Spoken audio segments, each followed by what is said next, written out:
Halo, selamat siang teman-teman semuanya.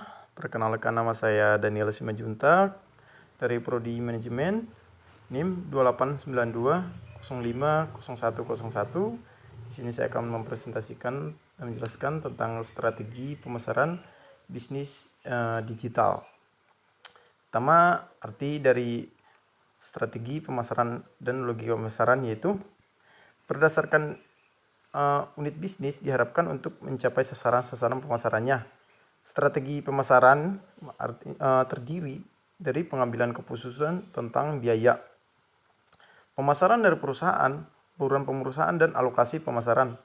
Strategi pemasaran dapat dinyatakan sebagai dasar tindakan yang mengarah pada kegiatan atau usaha pemasaran dari suatu perusahaan dalam kondisi persaingan dan lingkungan yang selalu berubah agar dapat mencapai tujuan yang diharapkan. Pemasaran digital artinya suatu usaha untuk mempromosikan sebuah merek dan menggunakan media digital yang dapat menjangkau konsumen secara tepat waktu, pribadi, dan relevan. Tapi pemasaran digital mencakup banyak teknik dan praktik yang terkandung dalam kategori pemasaran internet. Pemasaran digital artinya pemasaran digital adalah salah satu strategi pemasaran untuk mempromosikan sebuah merek dengan menggunakan media digital dapat menjangkau konsumen secara tepat waktu, pribadi, dan relevan. Banyak teknik dan praktek yang harus ditetapkan dalam kategori pemasaran digital atau online. Pemasaran melalui digital sedang diperluas untuk mendukung pelayanan perusahaan dan keterlibatan dari konsumen. Perkembangan teknologi telekomunikasi muncul sejak ditemukannya telepon pada akhir abad ke-19. Nah, setelah itu banyak ditemukan teknologi digital seperti telepon, radio, televisi, fax, dan telex pada tahun 1965.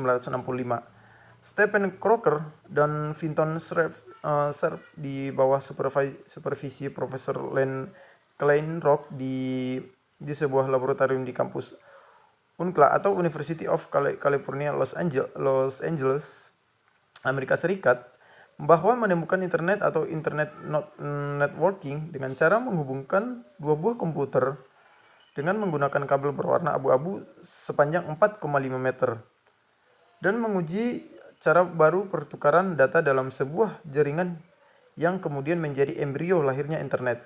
Kemudian pada tahun 1986, internet mulai dipergunakan secara terbuka untuk umum. Nah, strategi pemasaran. Langkah-langkah pemasaran digital dalam aktivitas pemasaran digital terdapat istilah AIDA atau Awareness, Internet, Desire, and Action. Khususnya dalam proses memperkenalkan produk atau jasa ke pasar atau konsumen, awareness atau kesadaran dalam ranah digital. Pemasaran membangunkan kesadaran konsumen dengan memasang iklan terlebih dahulu di media online atau interest atau ketertarikan. Nah, ketertarikan muncul setelah membangun kesadaran pada konsumen sistem offline. Kemudian konsumen langsung mencari informasi di pasar sistem online.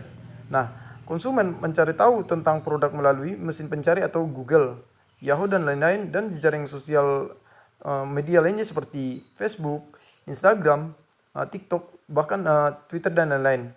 Desire atau keinginan, timbulnya keyakinan pada konsumen sehingga berkeinginan untuk mencoba produk atau jasa tersebut. Nah, contohnya sebagai berikut yaitu tips strategi pemasaran, yaitu di sini ada 3. Yang pertama mengenai target pasar. Dalam memasarkan suatu produk, hal paling inti adalah memastikan bahwa kita telah meriset dan mengenal target konsumen dengan baik. Hal ini akan mengantarkan kita pada kesesuaian antara apa yang dimiliki oleh produsen dan apa yang dibutuhkan oleh konsumen. 2. Rencanakan tujuan pemasaran. Dalam memasuki suatu pasar, tentu sebuah produk akan berawal dari tidak dikenal sama sekali sehingga dapat menjadi produk dengan penjualan tinggi.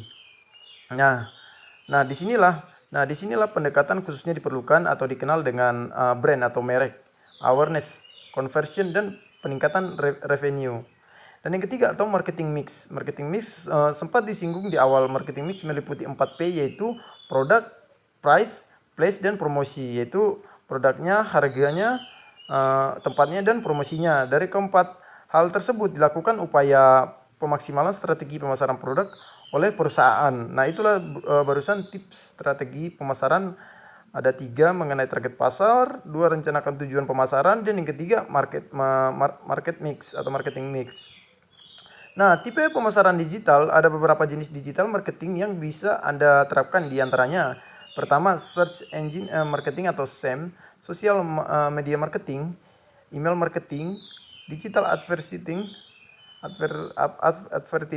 content marketing, customer service atau automation, dan yang ketiga afiliasi atau dropshipping. Nah, di sini ada contohnya, yaitu digital marketing nih sebagai berikut. Ada tipe-tipe pemasaran digital. Nah, kelebihan dan kekurangan pemasaran digital, di sini kita akan membahas yaitu kelebihan dan kekurangannya. Yang pertama, kelebihannya yaitu tidak memerlukan teknologi canggih untuk mengirimkan konten, hanya diperlukan untuk menyimpan atau menampilkannya saja. Tidak ada batasan dari segi konten atau ukuran berkas, karena semua ditentukan oleh konsumen. Kebesaran media yaitu perusahaan bebas menggunakan metode apapun untuk menarik konsumennya nanti. Di sini kekurangannya, tidak ada personalisasi untuk menjaga pengunjung datang kembali, bersifat pasif karena mengandalkan mesin pencari. Terbatasnya kemampuan untuk mengukur hasil pada konsumen dan memerlukan mekanisme dalam pengiriman pesan. Pesan dapat dicegah oleh konsumen dan timbulnya isu privasi akibat konsumen tidak tertarik dengan atau SMS yang bersifat promosi. Solusi pemasaran digital meliputi. Nah, di sini di era globalisasi di era globalisasi ini, kelebihan dan kekurangan pemasaran manajemen dan kesimpulannya yaitu era globalisasi memberikan pengaruh cukup besar bagi pemasaran dan menumbuhkan tantangan-tantangan baru dalam profesi pemasaran masa kini. Pemasaran dituntut untuk dapat memahami bagaimana kejadian-kejadian yang ada di berbagai penjuru dunia mempengaruhi pasar domestik dan peluang pencarian terobosan baru. Dan tentu saja bagaimana perkembangan-perkembangan tersebut akan memengaruhi pola pemasaran perusahaan. Nah, barusan sudah saya jelaskan tentang strategi pemasaran digital di era sekarang. Saya ucapkan terima kasih.